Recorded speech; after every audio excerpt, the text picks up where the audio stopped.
কীরকম তুলেছে। ফার্স্ট দিন ডিএসএলআরে তুলে কীরকম লাগছে? হ্যাঁ, দারুণ অভিজ্ঞতা। হ্যাঁ। কি বললে? বাবা চিকলু হ্যাঁ কাটো। So hello guys, welcome to my channel. তো আমাদের সকাল স্টার্ট হয়ে গেছে। চিকলু এখানে ইয়ার্কি করা শুরু করে দিয়েছিল আর সবাই সবার কাজ করছিল। আজকে ছিল সানডে, তো আমি ভাবলাম মানে মাই রান্না করছিল রুটি, কিন্তু আমি ভাবলাম কি আজকে ছাতুর পরোটা বানাবো, বিকজ আমি ছাতুর পরোটা ভালো বানাই। এর আগের দিনই আমি তানিশকে ছাতুর পরোটা খাইয়েছিলাম, তো আজকে ভাবলাম সবাইকে খাওয়াবো। তো ছাতুর পরোটা আমি বানাচ্ছি আর মা ওইদিকে নিজের কাজগুলো করছে, ওই কচু শাক বাটা কিছু করবে। আর এদিকে বাবা বসে গেছে নিজের ফল কাটতে। সবাই নিজের কাজ ভাগ করে নিয়েছে আর ইনি মাতুব্বর দেখবেন এখন টিভি। তো যাই হোক, সবাই এখন কাজ করছে। তরকারি যা যা করার পরে বলবো কি কি হয়েছিল আজকে রান্না।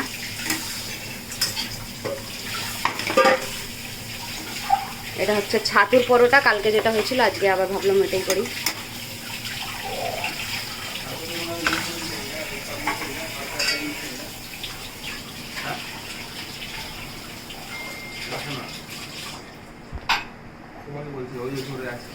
না, তো উইকে 2 দিন ছুটি হওয়া বহুত দরকার এটা, বাট এটা হয় না আমার সাথে, বিকজ স্যাটারডে হাফ ডে হয়, হাফ ডে বলার জন্যই, কিন্তু পুরো দিনটাই বেরিয়ে যায়। তো যাই হোক, আজকে সানডে ছিল, তো অনেকগুলো কাজ আমার বাকি ছিল, যেমন শ্যুট আছে, ওই ফ্ল্যাটে যাওয়া আছে, আর এখন আমরা ব্রেকফাস্ট করব, দেন আমরা যাব ওই ফ্ল্যাটে। তো ব্রেকফাস্টে দেখে নাও, মানে এই ছাতুর পরোটা হয়েছে, আর মা আগে থেকে ভাবিনি কি ছাতুর পরোটা করবে, তাই জন্য আলুর তরকারি বানিয়ে রেখে দিয়েছিল।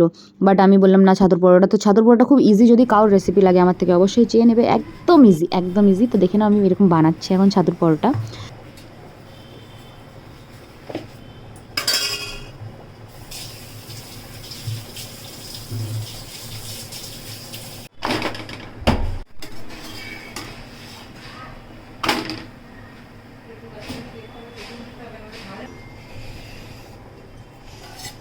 এখন আমরা ছাদে এসেছি, আমার ভিডিওগ্রাফার সব ঠিক করে দিচ্ছে।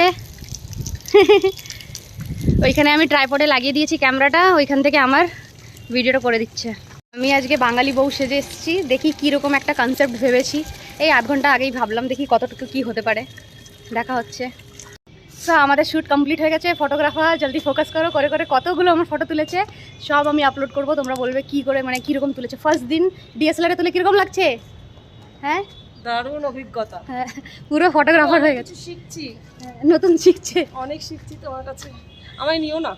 ঠিক আছে, দেখা হচ্ছে পরে। মা পড়তেই যাচ্ছিলাম। তো চলে এসেছি এখন ফ্ল্যাটে। আমি, বাবা, তানিশ এসেছিলাম। মা আর কিছু কাজ ছিল বাড়িতে, তো মা আজকে আসেনি। তো অনেকটা কাজ হয়ে গেছে, লাইটিং বাগেরার কাজ হয়ে গেছে, এগুলো সেট করে দিলেই হয়ে যাবে। তো প্রায় আমাদের আসার টাইম হয়ে গেছে, শিফট করার টাইম হয়ে গেছে। তোমাদের এই ভিডিওটা তো আমি অবশ্যই শেয়ার করব কি আমাদের হোম ট্যুরের। তো যাই হোক, এখন অনেকটা কাজ চলছে, ডেলি কাজ চলছে, আর অনেকগুলো কাজ আছে। তো দেখা যাক কি মানে কতটুকু হয়েছে। বেসিক্যালি আমার বিয়ের আগেই এই ফ্ল্যাটটা কেনা হয়ে গেছিলো। এটা মায়ের পছন্দের একটা ফ্ল্যাট, মানে উনি হাই রাইজে থাকতে চেয়েছিলেন, তাই জন্য তানিশার বাবা এই ফ্ল্যাটটা কিনেছিল। তো মাই এইসব চুজ করেছে অনেক কিছু, আমি জাস্ট কিছু জিনিস আমি চুজ করেছি। দেন আমরা চলে এসেছিলাম বেসিনের দোকানে, কী বেসিন কিনবে মা বাবা আগেই রেখে গেছিলো, আমি জাস্ট এমনি দেখতে এসেছিলাম। তো বেশ ভালোই কালেকশন ছিল এখানে। এটা হচ্ছে তোমার মধ্যম গ্রামে, তো অনেক কালেকশন ছিল। এখান থেকে একটা বেসিন চুজ করা হয়ে গেছিলো আগে, আমি ওটা জাস্ট দেখতে এসেছিলাম। তো বেশ ব্ল্যাক কালারের একটা নিয়েছি। তো ফ্ল্যাটটাও আমরা নিয়েছি মধ্যমগ্রাম আর সোদপুরের মাঝামাঝি একটা জায়গা, বলতে পারো মধ্যমগ্রামই। তো যাই হোক, আমরা দেখে নিচ্ছি কালেকশনটা কীরকম, দেন আমরা বাড়ি চলে যাব।